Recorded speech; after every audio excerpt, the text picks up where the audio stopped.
J'ai eu deux projets. Un projet en Inde, donc en juillet 2013, où c'était mon premier projet de volontariat, qui était un projet avec l'association FSL India de 15 jours, donc un WordCamp, sur les thèmes donc environnement et éducation, sociabilisation des enfants. Donc on était une équipe de 15 volontaires où il y avait 6 Espagnols, 2 Grecs, donc 2 filles grecques, un Américain, un Québécois, une Française qui était avec moi, un Chinois et 2 Sud-Coréennes.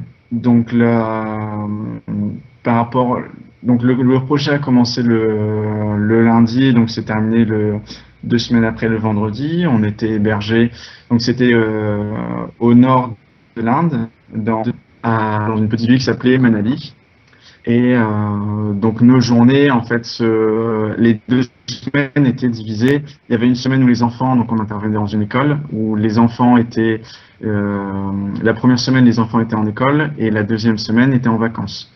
Donc on avait beaucoup d'élèves la première semaine et la deuxième semaine c'était plus ceux qui pouvaient pas partir en vacances, ceux qui avaient envie de rester pour discuter avec nous, pour continuer un peu le projet.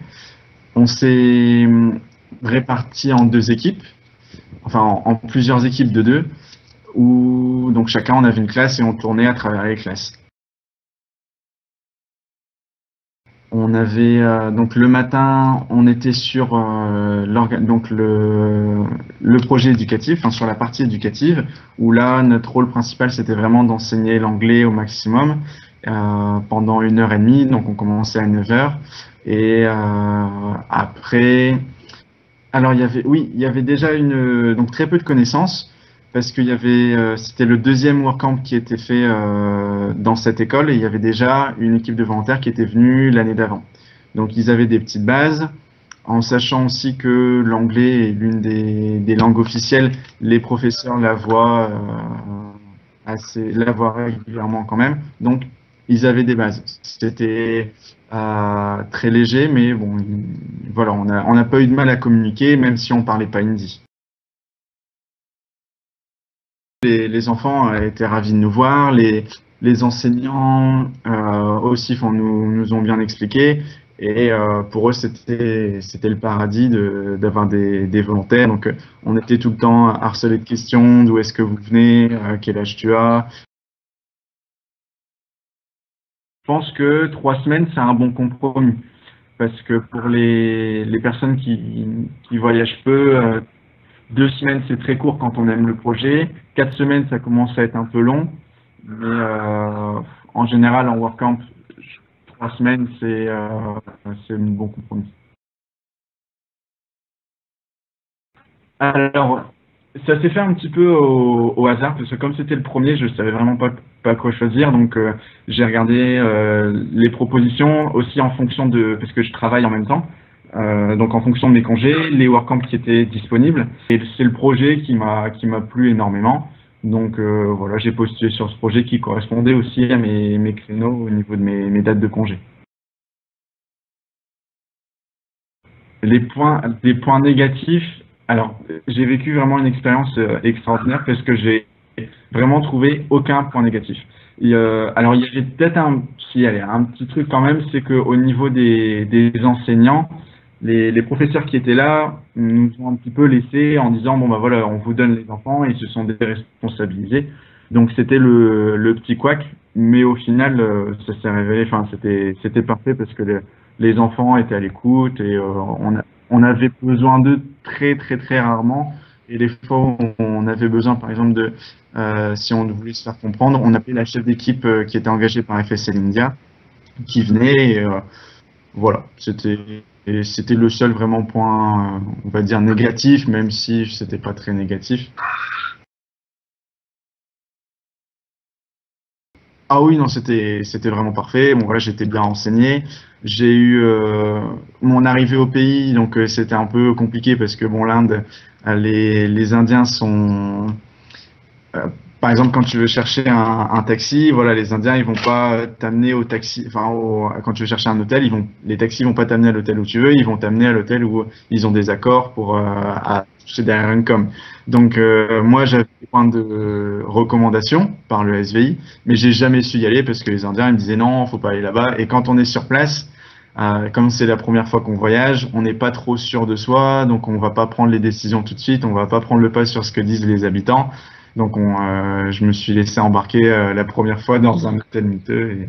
Par rapport au SVI, très bien. Même j'ai eu un petit moment de doute où voilà, enfin, c'était la perte de repères le premier week-end avant le projet. Donc je suis arrivé le vendredi soir et donc samedi et dimanche j'ai visité et après j'ai rejoint mon projet. Et samedi soir, bon, j'avais une prise de panique parce que bon, je savais pas trop où j'étais.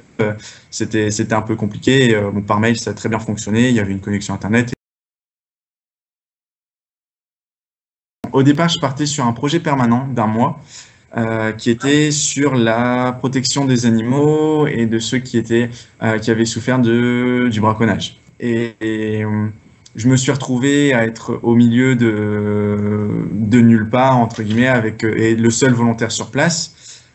Et enfin, ça me plaisait pas du tout parce que je pensais que j'allais faire d'autres choses et bon voilà, tout seul en plus c'était compliqué.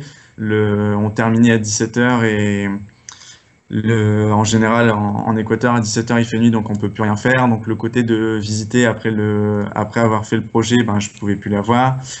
Et donc je me suis organisé, j'ai envoyé un mail au SVI avec aussi la coordinatrice qui était sur place, donc l'association en Équateur. Et j'ai tout de suite pu changer de projet. Donc, je suis arrivé le lundi. Le lundi soir, j'ai envoyé un message pour dire que ben voilà, ça allait pas. Et directement, j'ai changé. Je me suis retrouvé donc dans un WordCamp qui s'était divisé en deux parties. Donc, une semaine où c'était dans un projet environnemental sur la protection de la forêt et 2 semaines sur la côte. Ah non, 2 semaines, je me souviens plus. 2 semaines sur la côte, en forêt et une semaine sur la côte. Pour moi, faire du volontariat, c'est vivre une aventure humaine, une très forte aventure humaine, et c'est aussi se rendre compte pas des réalités, mais se dire que bon bah il y a des choses qui existent et quand on reste chez soi, on n'est pas forcément au courant. C'est s'ouvrir un petit peu sur d'autres horizons et c'est aussi donner beaucoup de sa personne, mais recevoir beaucoup plus. Après mon voyage en Inde, vraiment un gros choc de retour où c'était limite une crise de dépression parce que voilà, j'avais vraiment vécu une superbe expérience. En Équateur, de mon retour d'Équateur, ça s'est passé un peu différemment, où c'était peut-être plus modéré, plus tempéré et d'une autre façon. Et, mais c'est vrai on est changé quand on fait une aventure quand on fait un projet de volontariat parce que ça, c'est difficile à exprimer, hein. En fait, soit on réagit bien et on s'adapte, soit on réagit mal et on reste enfermé dans notre pensée voilà, européenne, dans notre mode de vie, dans notre confort. Et dans ce cas-là, ça peut très mal se passer. Oui, oui, j'aimerais bien. J'avais discuté après mon voyage en Inde parce que j'avais fait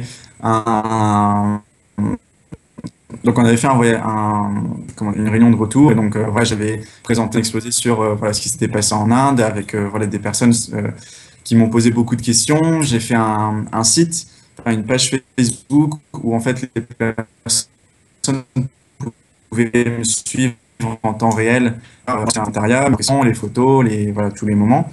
Et donc j'avais une discussion avec une coordinatrice et il y avait l'opportunité, ou du moins c'était vraiment au stade de l'idée, de partir en tour du monde à travers donc les WordCamp et les projets du partenaire du SBI pour analyser un petit peu les projets, savoir comment ça se passe, si on est bien accueilli, si le projet est bien organisé, et de faire un retour en fait au SVI pour savoir comment ils peuvent améliorer les conditions.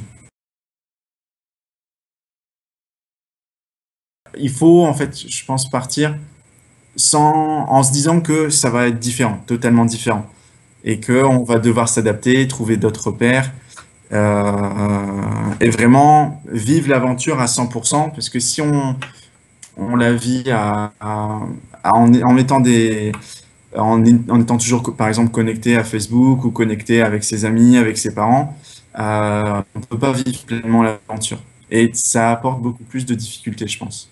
Chaque aventure est différente, même dans un autre pays, et on ne sait jamais vraiment ce qu'on va vivre. Donc, c'est juste de partir avec la plus grande ouverture d'esprit, de pas la façon dont moi je pars et qui me correspond et je trouve qu'il y a vraiment une bonne façon, c'est de partir sans vraiment chercher d'informations, sans vraiment se dire bon bah voilà, je sais que tel jour il va faire telle température, ça va être comme ça, il s'habille comme ça. C'est de partir à la découverte, partir vraiment à l'aventure et se dire bon bah je pars avec le minimum, enfin voilà, je pars vraiment à l'aventure pour pouvoir s'immerger et ne pas avoir peur, ne pas avoir d'appréhension, y aller pour dire de découvrir.